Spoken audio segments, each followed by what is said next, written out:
In this video, we're going to talk about solving linear systems by substitution.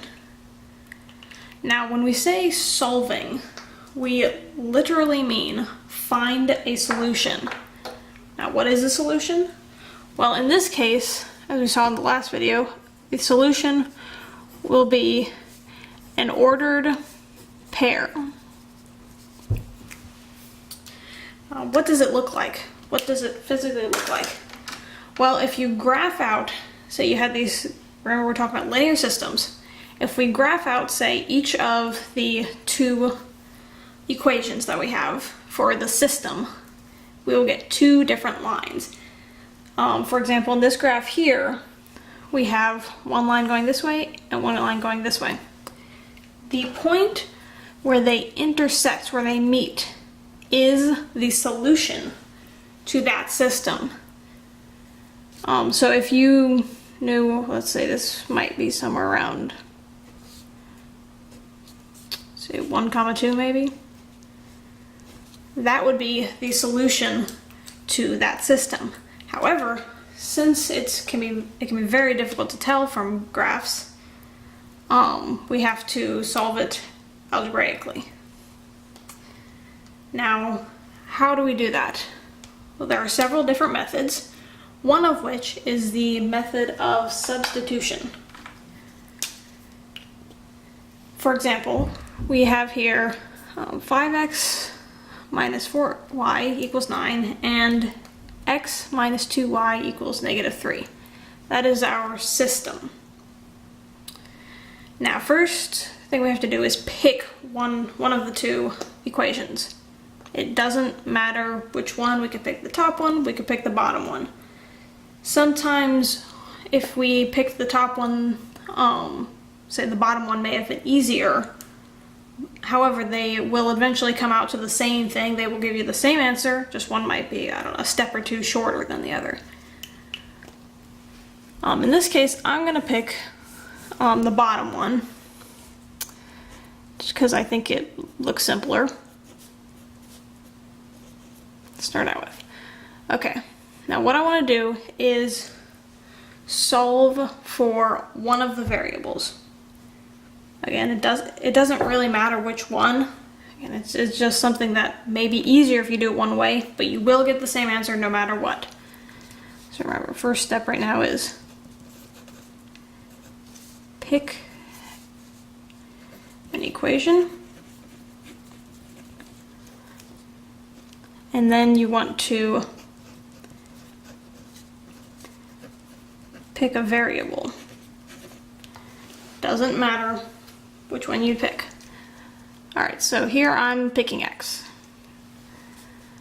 Alright, so I'm going to solve for x. Add 2y to each side. So I say that x equals -3 plus 2y.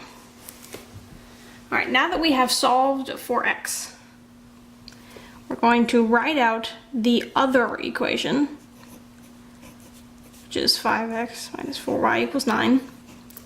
And since we have x here, we want to replace it with x here. Okay, so I'm going to open that up.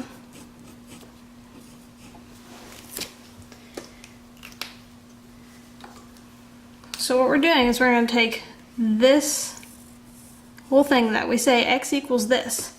Therefore, we can put where x was here, we can put this whole thing instead. And don't forget to use the parentheses. It can make a big difference.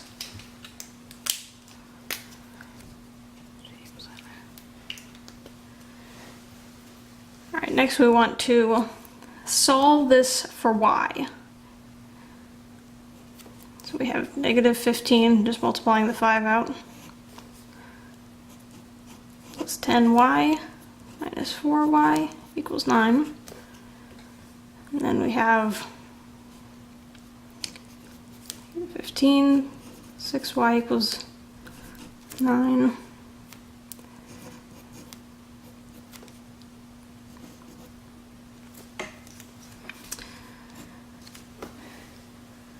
Oops, my bad. 24.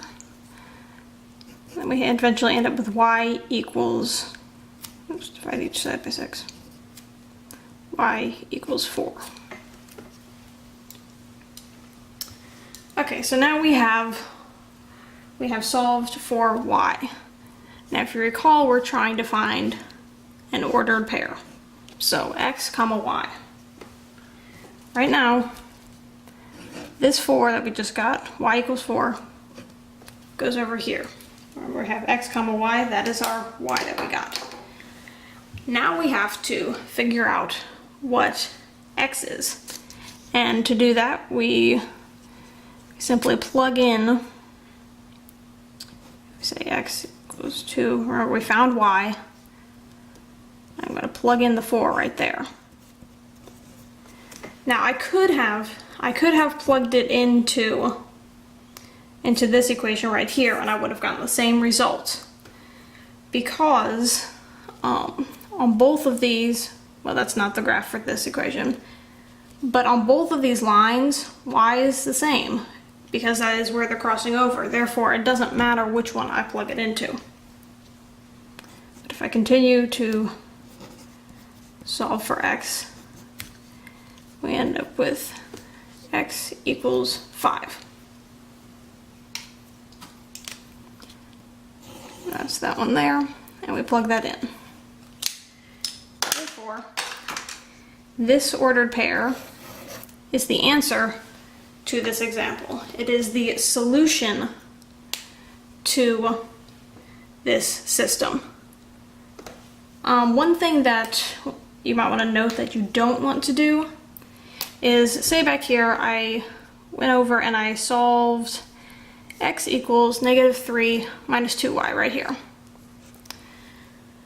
Now, let's say I went back and I did this and I plugged it back in to the same equation that I started with.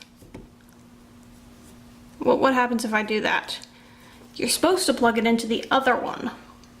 However, if you plug it into the same one, what you ultimately end up with is, if we solved it out, you'd get 0 equals 0, which is true, but uninteresting and does not help us solve for anything in particular. Therefore, you always want to make sure you plug your solve variable into the other equation.